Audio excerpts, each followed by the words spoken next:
Good morning student. Last class में हम लोगों ने पढ़ा था अपने केमिकल रिएक्शन को और हम लोग कैसे इन्फॉर्मेटिव बना सकते हैं। तो उसमें जो पहला टॉपिक हम लोगों ने पढ़ा था वो क्या पढ़ा था कि जो है फिजिकल स्टेट को हम लोग रिप्रेजेंट कर सकते हैं। जैसे अगर मान लो सॉलिड है तो यस लिख सकते हैं, अगर लिक्विड है तो यल, गैस है तो जी लिख सकते हैं, और अगर एक्वा सोल्यूशन है वाटर मीडियम है तो ए क्यू लिख सकते हैं। आज हम लोग पढ़ेंगे हीट चेंज को रिप्रेजेंट करना केमिकल रिएक्शन में। तो हीट चेंज को रिप्रेजेंट करने के लिए आप लोग को मैंने बताया है एक्सोथर्मिक और एंडोथर्मिक रिएक्शन। तो देखिए एक्सोथर्मिक रिएक्शन क्या होता है। अगर एक्सोथर्मिक रिएक्शन हो रहा है, कैसा रिएक्शन हो रहा है, एक्सोथर्मिक रिएक्शन हो रहा है, तो उस कंडीशन पे हम लोग जो हीट चेंज लिखते हैं, जो हीट लिखेंगे वो कहाँ पे लिखेंगे, प्रोडक्ट साइड में लिखेंगे।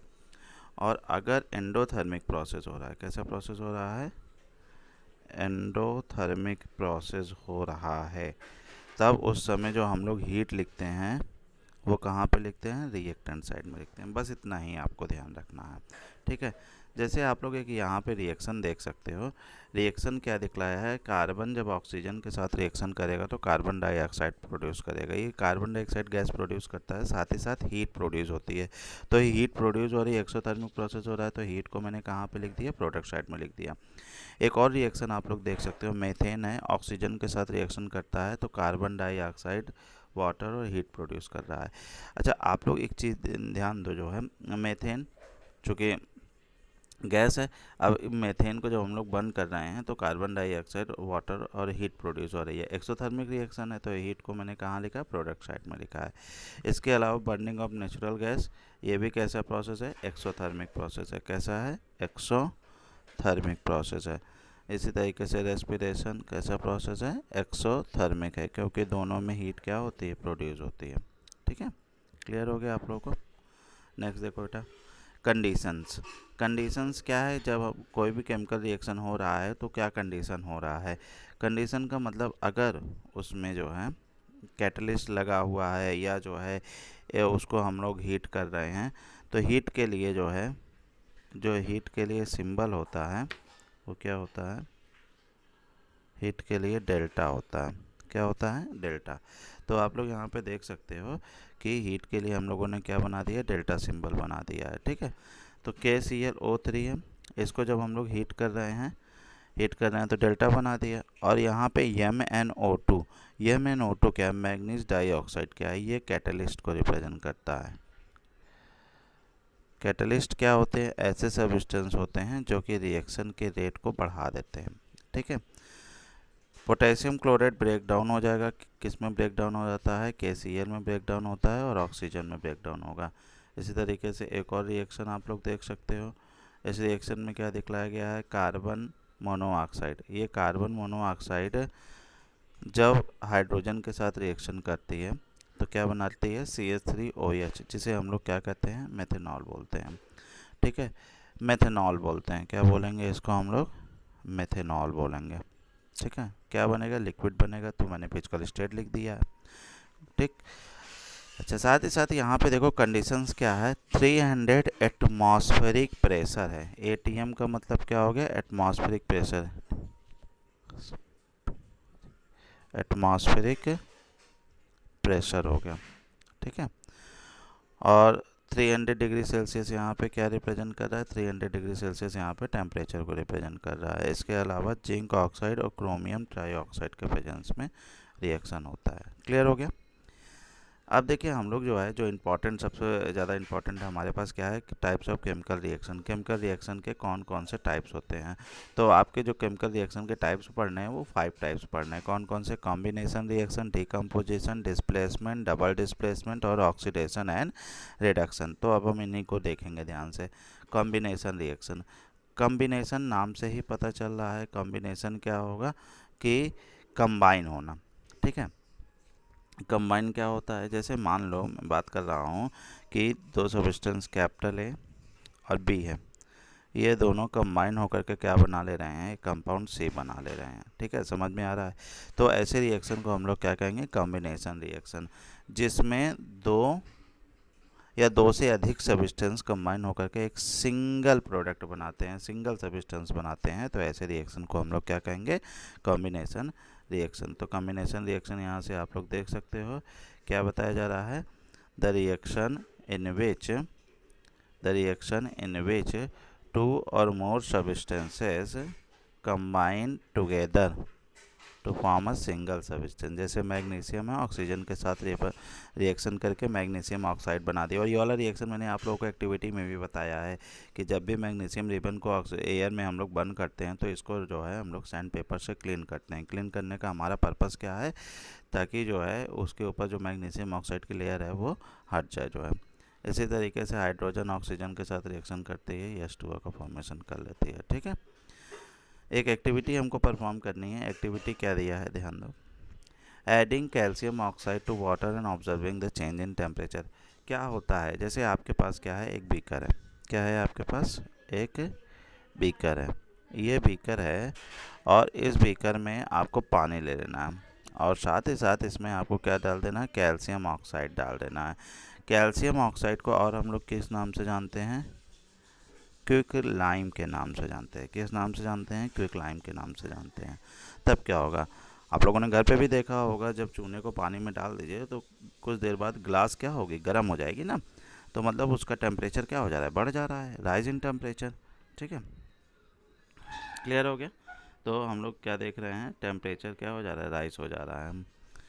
इसी तरीके से यहाँ पे और रिएक्शन आप लोग देख सकते हो। जैसे कैल्शियम ऑक्साइड को हम लोगों ने वाटर में डिज़ोल्व किया तो क्या बन गया, कैल्शियम हाइड्रोक्साइड बन गया। अच्छा, कैल्शियम हाइड्रोक्साइड को हम लोग क्या कहते हैं, कैल्शियम हाइड्रोक्साइड को हम लोग कहते हैं slaked lime.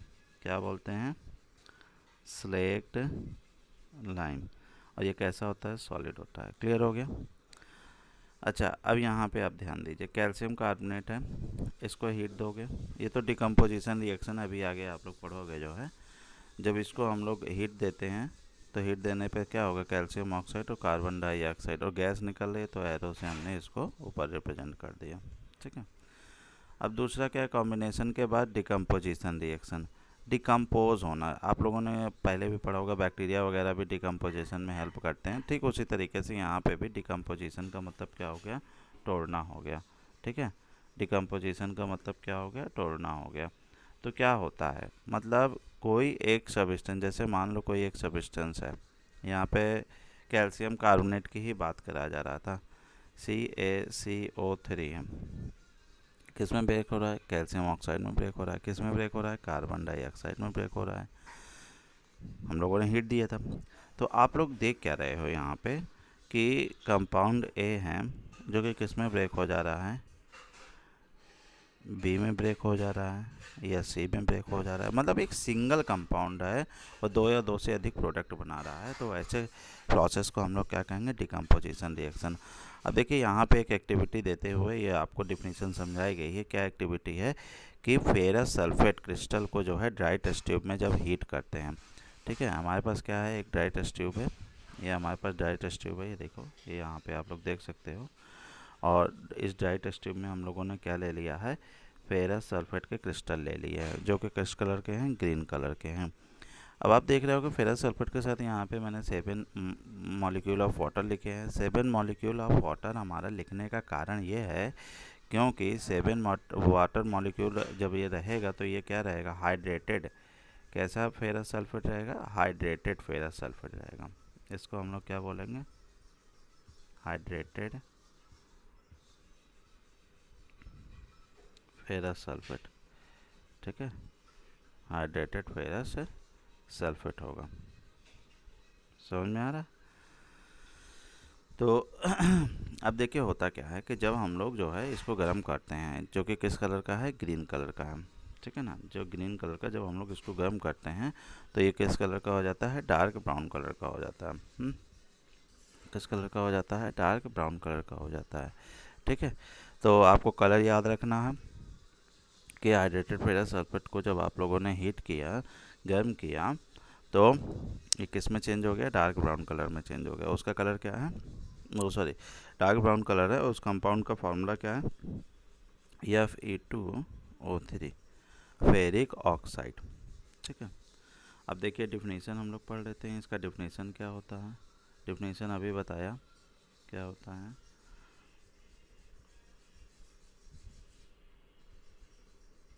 The reaction in which a single compound breaks up into single compound, breaks up into two or more simpler substances are known as decomposition reaction. It takes place when energy is supplied to the reaction. अच्छा, ये तभी होगा जब energy जो है supply किया जा रहा है। किसको सप्लाई किया जा रहा है? रिएक्टेंट को सप्लाई किया जा रहा है। किस फॉर्म में सप्लाई किया जा रहा है?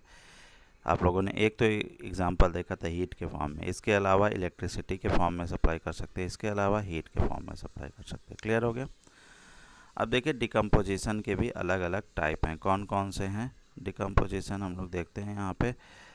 पहला है थर्मल डिकम्पोजिशन, दूसरा है इलेक्ट्रिकल डिकम्पोजिशन और तीसरा है फोटो केमिकल डिकम्पोजिशन। अब ध्यान देना, थर्मल डिकम्पोजिशन किसके वजह से? थर्मल हीट के वजह से, इलेक्ट्रिकल इलेक्ट्रिसिटी की वजह से और फोटो केमिकल डिकम्पोजिशन लाइट के वजह से होगा।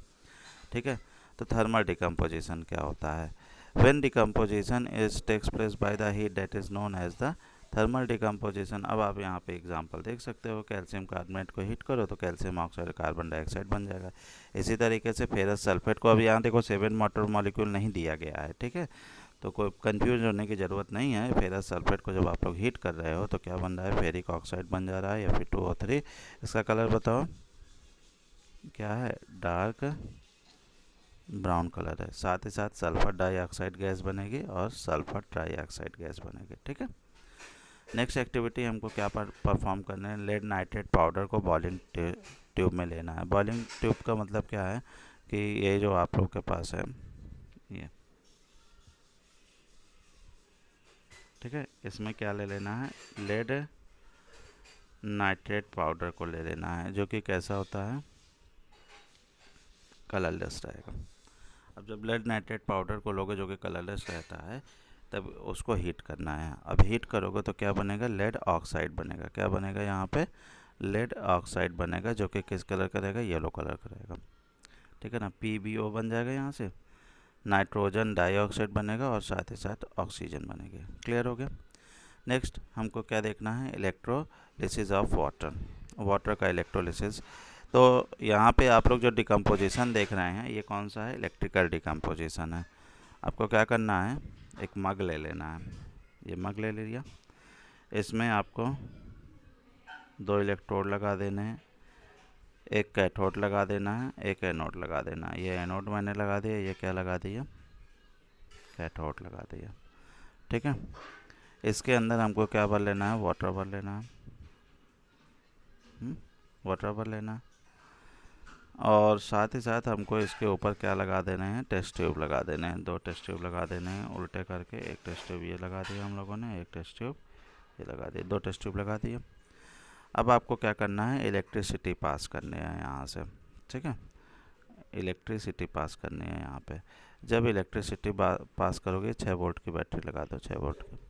जब इलेक्ट्रिसिटी पास करोगे तो क्या होगा कि अब H2O तो ब्रेक हो जाएगा ना, किस में? हाइड्रोजन में और ऑक्सीजन में ब्रेक होगा। अब एक चीज़ हमको आंसर देना है कि इसमें कौन नेगेटिव कौन पॉजिटिव। और आप लोगों ने 9th में पढ़ा होगा इसके बारे में कि ऑक्सीजन क्या होता है? नेगेटिव चार्ज होता है। अब नेगेटिव चार्ज होता है, हाइड्रोजन क्या होता है? यहाँ पे पॉजिटिव चार्ज हो जाएगा। अब ध्यान देने वाली बात क्या है कि एनोड और कैथोड में कौन पॉजिटिव कौन नेगेटिव होता है? कैथोड रेज आप लोगों ने 9th में पढ़ी है, कैसी होती है? नेगेटिव होती है। इलेक्ट्रॉन बाई डिस्कवर वहीं से क्या कहते हैं? एनोड क्या होता है? पॉजिटिव होता है। तो अब बोलो ऑक्सीजन कहाँ जाएगा? जो नेगेटिव चार्ज है वो हमेशा अपोजिट के पास जाएगा, तो नेगेटिव किसके पास जाएगा? पॉजिटिव के पास जाएगा।